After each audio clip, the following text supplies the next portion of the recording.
Now, we've done a few loops this morning, and we didn't do, I think Sun wasn't here when we did those, so we'll do a couple with her, but I'm not going to spend a lot of time on loops. There's just a lot of different variation of loops, and the way I looked at this is that just seeing a structure in place of how the loop capabilities work is what I wanted to show you. And then you can choose the various variations that you might need for the various purposes. The for loops are more for a sort of a counter type thing. So you're going to loop for a specific interval. In this case, we're going to count for a counter from 1 to 10. So that's just a specific set of sequences. A lot of times I don't use the for loops, I use the do loops because I'm dealing with cell manipulation. So I'm actually going out and looking at the cells, and there's a nice little do loop for that that works really well, which is until there's a blank. So it's just going to keep looping until it encounters some condition that it can actually go back and look at. So for loops, choose a for loop here, just to show you that this one's probably good right here, this first one. It looks like we're going to open this file called looping, and then we'll go through and look at this code here. So it looks like we create a counter, integer, and then looks like we select a certain cell, and then we're going to go to the active cell, and it looks like they're going to put the counter in there, it looks like. But then it's going to count from 1 to 10. And then it's simply going to go through and just go through it 10 times and then stop. And so usually that's when you have a specific number you want to count or the specific things you want to iterate to, then a for loop works really well for that. But when you talk about actually looking at cells, there's the do loop that works really well, the do until. So let's just copy this code out. We're going to open up the thing called looping. It looks like the code has it all taken care of. So we'll come over to Excel and open up the file called looping. We'll just run through a few of these, like I said. So here it's just going to loop through this thing. It looks like it's going to go to A5 right here. It's going to start here, it looks like. It's going to put the counter in there. Let's go to our DB. I will come down to my looping sheet. So there it is. I'll add a module. And I'll just paste my code in. So it looks like we are going to put this counter, looks like, in the cell A5, and then we're going to count 10 times. That's all we're going to do. So I could just run that just the way it is right now.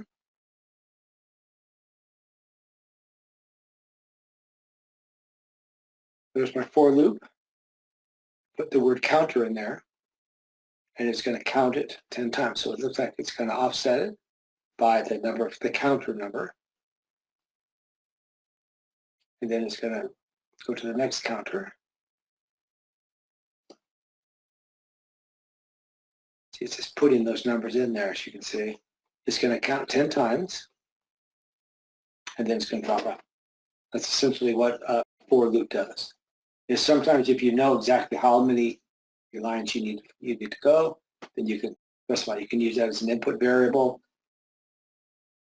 I want to loop 10 times, 20 times, 30 times, and then it'll continue looping through that. But we don't know where to stop. That's the problem. And that's why I said the do loops work really nice, because it knows where to stop when it encounters some sort of condition in the cell itself. Right, so that's the for loop. And you can use that in different ways. Of course, here we're going to, looks like we're going to say, I want to go for 1, 2, and then I have to say, well, where am I going to go down to? So it looks like it's going to roll down to the end of the database, started at E6, and then it says that's how long it's going to go. And it has a -5 in here because there's 5 cells in the beginning and we need to subtract to it. So this is identifying the bottom of the rows and simply saying, count that number of times and then stop. So we sort of predefine how many times we're going to iterate through the system. And like I said, there's other ways to do that too, but this is one way. And this -5, some people are confused about this -5, but That's simply just if there's 5 cells. There's 1, 2, 3, 4, 5. There's just 5 up here. Subtract those 5, and these are the number of cells on the side here. So find out what row it's on, and then subtract it by 5, because that's how many times I'm gonna scale down through this. Another for loop, pretty straightforward, 1 to 10. It looks at the debug in terms of the information screen or the. Then here's a step by 2. So it's going to go 1 through 10, but every other one it's going to skip 2 each time. So it's going to go to 1, 3, 5, 7, on and on. And I think these are all pretty straightforward once you understand one for loop. This is going to step by -1. That means it's going to count backwards. So it's going to go from 10 to 1, and then it's going to, so another variation of this. This one here is this is looking at a little bit differently. This is looking at this single cells array, and it's actually going through and counting it for each cell in the list. So it actually pulls this data out, and it comes up with a list of cells that it wants to, and it's actually looking through those cells. So it's just a different way of doing it. I think it's easier just to go straight to Excel and do it rather than using this variable, but that could work. Here's another for loop, 1 to 10, and it does some things there. Same thing. Here's another for loop that actually goes through from 1 to x, which is, the x is defined as a variable defining where the end is. So it knows how many times to iterate to that end. And then this one here is a for loop that is going to a specific range for each range in the range name. Pretty straightforward. So the do loops are what I use the most, because the nice one about this one is this until feature. And the second code is probably a little better, actually. So this is a little easier to use. So this is do until the active cell is equal to null. And so it's going to keep looking down until it encounters a null value, and then it's going to stop. It's as simple as that. And this is what we would use to actually just look at every cell to see what's going on. If we want to put it at the bottom of the cell or something like that. You can use the XL down to go to the bottom of the list if that's what you're trying to do. But if you're trying to look at the information to determine what's out there, then you can use the do loop and just keep going until you encounter a blank cell at the bottom, and then it will go out from there. So it looks like we're offsetting by 1, and we're selecting it, and then we're just looping through it this way. So what we could look for is we could actually do a counter to count maybe the number of cells that meet a certain criteria. Okay, so let's try that. So let's take this do loop here. Let's copy it over. We'll make some changes to it. Go over to our looping screen here, and we'll sort of make up an example here. So this case is our loop. This time what I want to do, though, is I want to change it so you'll just take the code and you'll just sort of adjust it to fit your needs. But the basic structure here is I want to continue going as long as there's information here. So in this case, what I want to do is maybe I'm going to create a counter, and I want to count the number of records that meet one of these criteria. So you can simply say if it's 4, I want to know how many 4s are out there. And so I can create a counter, and every time it encounters a 4, then it's going to add that to the counter list. All right, so let's go over to here, and basic structure is we're going to start at cell, I'll say range, dot, we're going to select cells F6, that's going to be our starting point, dot select. We're going to start by selecting that cell range first, and then we're going to go look through this, and we're going to keep going. We're going to drop down one each time and look at each cell, of course, but we also want to set up a counter in here. So we can say our counter, we'll say dim as counter, I should say dim counter as integer. So that creates a little counter. And so we're just going to add 1 to that counter every time it finds one of those records. And then when we're finished, we're going to offset by 1. And so here we're going to simply go to each one, and we're going to say if the active cell is equal to 4, then they're going to counter plus 1. So we could set the counter to 0 up here, but the default is 0. So I can say that, so we have an if statement here. If the active cell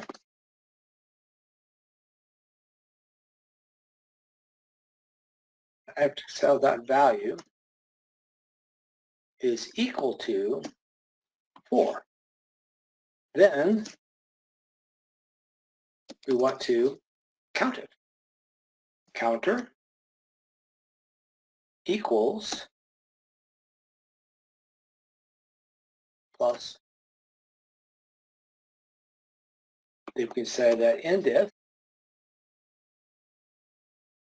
So we can simply say, and this is something that Sun, we did if statements when you weren't here this morning, but I think we'll go back and review these a little later for you.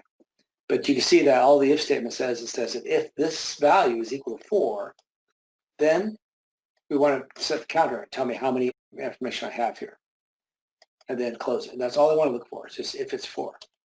And then we want to offset it down. And then we're going to look at it again. But if it's blank, then we want to drop out. Now at the bottom here, we're going to say a message box, MSG box. And we're going to put in our counter. That's all we're going to do. Is we're just going to go through it and look through the list. And this is something that I have done before, things like this, where I wanted to look at the entire database and looking for some specific things or issues or problems, maybe blank cells or blank records or something like this. And so I can just run my program on it. It will come back and give me statistics and tell me, oh yeah, there's 5 blank records found or 2 blank records found or something like that, just to get a kind of a status of where I need to do some work. So if we come up here, it's going to start off in 6, as you can see. It's going to select F6, which it just did. Then we're going to go through the loop, and it's going to continue to loop through this until it encounters a blank spot. So then it says, okay, if it's equal to 4, which it's not, so it's going to jump over the counter and come back, and now it's going to offset by 1. It's going to loop back, so it's going to continue to go through this. Here's a 4 coming up. So here's my 4, and then it says, okay, if it's 4, then set the counter to 1. So it's going to add 1 to it now, and then it simply comes up and continues to drop through it. So there's another 4, so it added a second one in there, and then it just continues to look at each cell, and then when it's finished, it will find that blank cell at the very bottom, and it should actually go through and find that last 4 at the very bottom there too. So I'm just going to keep pressing F8 to kind of go through it so I can slow down towards the end here. And so there's my last 4. It's 4, so it's going to count it. Now it's going to come back and it's going to loop back. And it says, okay, if it's equal to 0, which it is, it should drop out after the loop, which it did. And then it says, tell me how many 4s are out there. And it says there's 5. So that's basically all it does. And you can use that to search through stuff, and whatever variation you use, there's several variations out there, of course. And this is probably a pretty standard one that I use quite a bit if I'm looking through for information. But there's different styles out here. This one here does the until at the end. So if you find that you're going through the looping and all of a sudden it's grabbing one piece of information more than it should, then you can maybe do the until at the end of the loop rather than at the beginning of the loop. So that's another style you could use if it seems to be grabbing that bad record. Now this is a do loop. That's just a do loop itself. This is a do while loop. So this one simply says do while a certain thing is active. So as long as it's not equal to blank, then keep doing it. And so you're saying do this while this condition is true. But you can even have that say continue doing this while until you encounter some situation. And then you can offset it. So very similar type thing, but you're just using this do while capability. And the reason why I touched on all of these is because code, people use different types of code for different purposes. And if you have to go back and read some code, you might not understand that you can put this code at the end of the loop versus the beginning of the loop. And that's why I wanted to make sure I put these in here so you know that it's possible. And if you have a situation, we can do that. So this here says, what are we doing? Here's my loop. So I'm looping at the bottom, it looks like. No, I'm not looping at the bottom. I'm just telling it to continue looping. Don't give it any condition at all. But in here, I put an exit do. So there's a little variation of this, which just simply says, okay, well, just keep going until I encounter a problem, and then I'm going to exit out at that point. So I can jump out of the middle of the do loop when I encounter that there's a space that I run into. So that might work too. So that may be one way you're going to do that is whenever you encounter that error condition or that situation, to just jump out. Okay? And looks like we're doing some counting in here too. This one here is a do loop. It's at the end here. So that's kind of another slightly different variation. This one here is what are we doing here? So we're doing, it doesn't even look like a do loop at all, does it? Oh, it's kind of looping, but it's returning back, see it? So it's basically saying that once I finish a piece, go back to the top, and then keep jumping back this way. So you're looping without a do loop. You're just using a reference to a field this way, and you're just saying go back there and jump to the top. So this says go to top, so it jumps back up here, and then it comes down and does this, and it says, oh, here it is. Here, I found it there. Jump to the top. So it keeps doing that until it encounters this condition, and then it says jump out. So it's a loop without a loop or a loop structure. And a lot of programmers don't use this kind of capability. They like using the do loop because it has a logical structure associated with it. Right, so there's that one. Now the while when it's just a variation of these that I don't really use it very much. I put it in gray because I don't really use it, but I have seen code that use this while when capability. And once just so you know that while when is out there, and it is, some people do use it. So you simply say while, as you can see, while, and then the when is the end here. So you just say keep going while this is true. As long as this is true, then keep going. And then once it's not true, then drop out. And that's really all it does. So these loop structures, like I said, you're going to probably pick a couple, one or two, and kind of stick with it. And those are the ones you might use on a regular basis. So just pick one. I use the do loop a lot, but either one, whichever one works fine. Okay, so this here is interesting. Is this the one I did here? This is pivot with blanks. Okay, this is an interesting one. So this is a little exercise we can walk through to kind of get our hands on. It looks like we're going to go to pivot with blanks. So I'm going to open up, file open. This is something I kind of created with blanks. Somebody asked me this one time in class. They said, well, I got this database, and I want to keep going to the end of the information. But the problem, I do have blanks in the middle in here. So how do we overcome that? Because generally, if you say go to the end where it's blank, then stop. So in this case, we can simply say, well, if it's blank, well, then keep looking. But if it's two blanks, then stop. So it won't stop at a one blank, but it will stop when there's two blanks. So you think, well, what if there's two blanks? Well, then you say, stop when there's three blanks, or four blanks, or five blanks. Whatever logic you feel you need to do to force it to stop. So this is a problem somebody in the class had some information like this, and they wanted to loop through it, but they wanted to skip over these blanks is what they wanted to do. So we'll go through and, or maybe what we can do is we could actually go through and delete the blanks. So if this record is blank, then we can delete it and then continue looping. So like this. Let me see if that's what I said over here. It says loop structure, each row starts the blank rows, then delete the blank row. Hint, there's only one blank row. Therefore, if you have two blank rows, you're through the database. Okay, so that's it. So we're going to loop through it, and then we're going to, and once we encounter two blanks, then we will stop. Otherwise, we're going to delete and move on.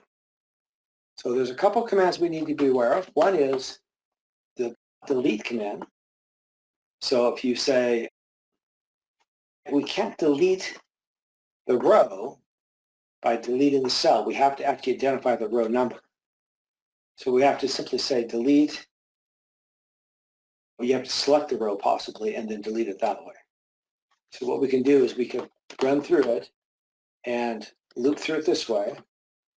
If you encounter a blank cell, then we need to select the whole row like this and then delete it this way. So we're going to use there's a row command, and you specify the row, and then you would delete the row. So maybe we should go back and look at that. So let's go back and look at some of those commands first before so you can see where those are. And we could go down to the reference too. I happen to know where they are, I think. But down in this area where we talked about, see, here's the column and row commands here. And I think this is where the delete is up here. So right in this area. So let's go to this one first. Your active cell, value property, copies, and select method. Here's a delete method here. So this would be, you'd select the cells this way and then press the delete. But we can't do that. We have to select the whole row. So we have to use this delete command to do this. But then down here, there is a column and row command. So this is a column. So we have to say column, whatever row we're on. This could be the active cell. We can put maybe an active cell in here and delete that way. So see here we said test it, add the delete there. So we're going to simply say columns E to E, and then you can delete it. You can say select it or delete it here. So we're going to use a combination of this command and the delete command to delete that row if it's blank. Let's go back and see if we can't get that to work. So we're going to come over to our new file, which is our pivot blanks data module. And we're going to sub, should be delete blanks. And we're going to start in cells A5. So we're going to say range dot A5 dot select. That's our first step. We're going to select range A5. So we're going to start in this cell here, and then we're going to loop through it until we encounter a blank or two blanks. So I can say do until the active cell is, till the active cell, and then what I want to say, till the active cell is dot value is equal to blank, right? But I don't want to delete it. I have to also check to see if the next cell is blank. So I'm going to keep going until the active cell is blank, so I'm not going to say there. I also have to check to see, or the active cell active cell dot, this is going to be dot offset of 1, 0 dot value is equal to blank. You see, I'm looking for both of these, you see. I'm going to keep going as long as the active cell is blank and, actually, or it should be and the active cell of the next value. So they both have to be blank. So I'm going to keep looping until they're both blank. The active cell is blank, which is going to be this one here. But then if this one's blank, I don't want to stop as long as this one's blank, the active cell, and the next one's blank. And this is, like I said, if you feel that, oh, what if there's two blanks together, then you can put another and put it on that way, okay? So down here we can do our loop. Did I spell that wrong or something? I did, U-N-T. Spell it wrong. Okay, so there's our looping. So we're going to loop through that. Now, what are we going to do when we get there? What kind of things we're looking for? Well, we're saying that if the active cell is blank, if it's both blank, then we're at the end. Stop. Okay, it's going to stop out here. At this point, we can say that if the active cell dot value is equal to double quote like this, then we already determined if there's two there, then we're into cell. Now we're going to say, well, if the active cell is blank, then we want to delete the active cell, right? So how are we going to delete it? Maybe we can say active cell row dot delete, okay? So active cell dot row dot delete. I'm not sure if this is going to work or not, but like I said, this is the idea of what we're looking for. So I'm kind of taking you through this little troubleshooting thing. I don't know if this is going to work, but it might work. But we know that the active cell is a row. So what is this active cell row thing for? So let's find out what number it gives me, what it gives me when it does this active cell row. So one thing we could do is we can put this into a message box, and we're going to see if this gives us any result here. So I'm going to run my program. Like it doesn't like this one, does it? So it doesn't like this code at all. So that's not going to work. So it looks like we can't put this in. We could say active cell row select or something like that, and then maybe delete selection. Try that. So we active cell row. Actually, I think we might have to use a different command here, but I'm going to try to think through this a little bit. Any thoughts, any ideas, any suggestions? Let's go back to here, and let's look at some of these codes. This is kind of what I would expect you to do, just go back and kind of see if you can find some of the answers in some of these related items. Let's go back to our delete here. See, the delete will actually, here's the clear. I want to do the delete here. See, the delete, I specified a certain range delete. See it? But if I have a command here, like the row delete or something like that, there's a rows command and a row command. Let's come back to, so we know what the delete is going to do. We just have to find the right combination here. So this is the active cell row. So there's a command that we could use. Let's come down here and see this one here is a range B to C, select, and here's an entire row. Okay, so here it is. It's the range name here, dot entire row dot select. There we go right there. And there it is right there. See it? We can put this directly in there. So that's exactly what we're looking for, right? So we're going to actually say, put the active cell right here, and then we're going to simply say the entire column and then we want to delete that, or not column, but we want to say row in this particular case, right?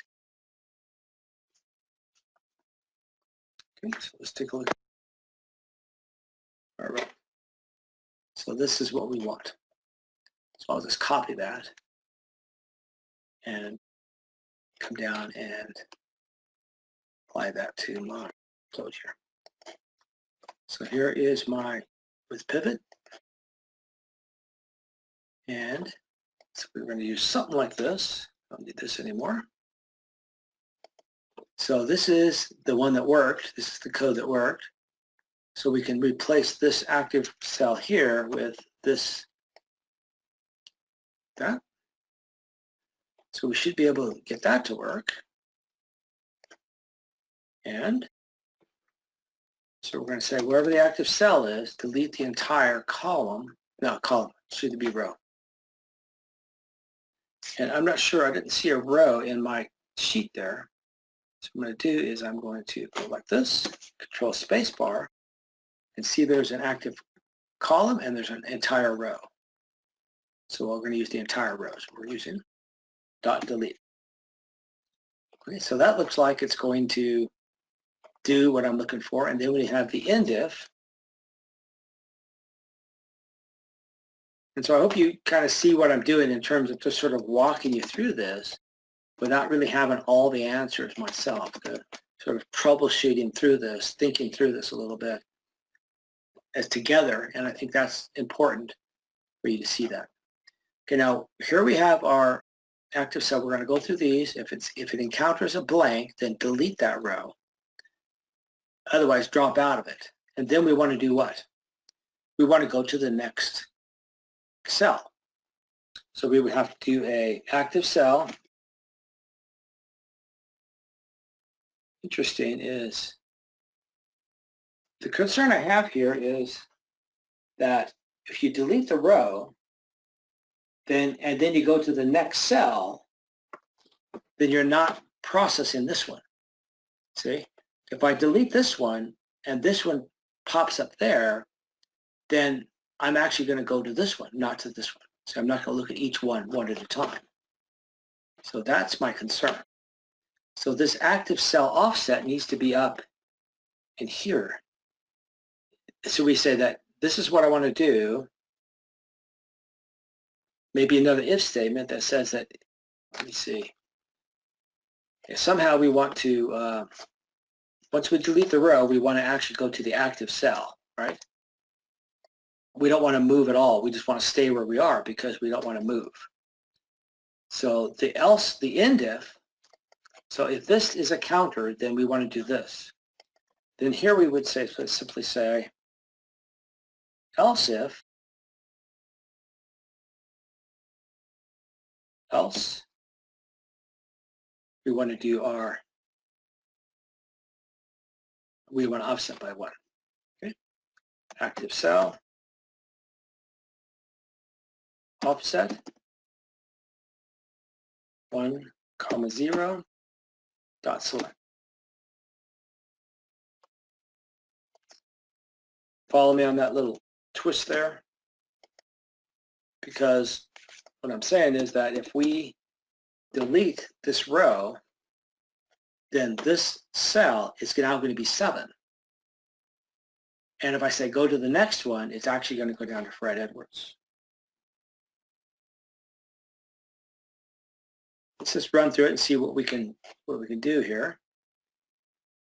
We can maybe close it out and try it again. Let's go through and start at A5.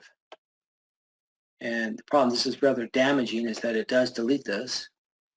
And then offset 1, so I got to make sure it's kind of working.